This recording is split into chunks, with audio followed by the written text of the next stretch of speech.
So essentially, I wanted to speak to healing patterns.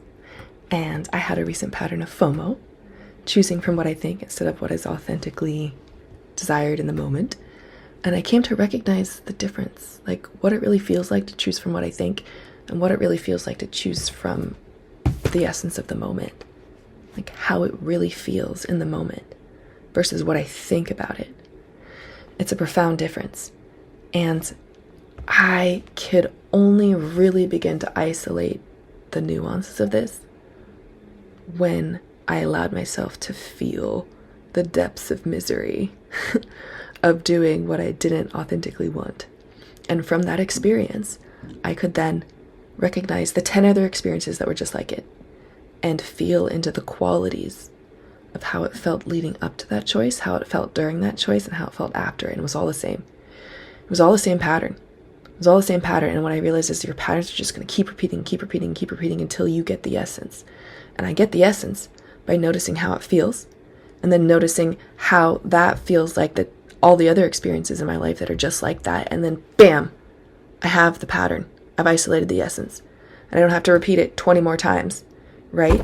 Like I've processed the lesson purely and directly, and then this FOMO example, I can now begin to align to my authentic desire, and the thinking and the story can come more from my authentic desire, and I can begin to see through the thoughts and the plans that are not from my authentic desire.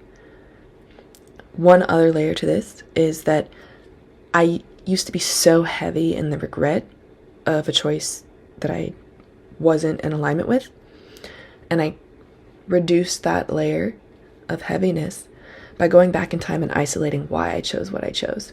So when I could really see why I chose whatever it was that was out of alignment, it was like owning that choice 100%.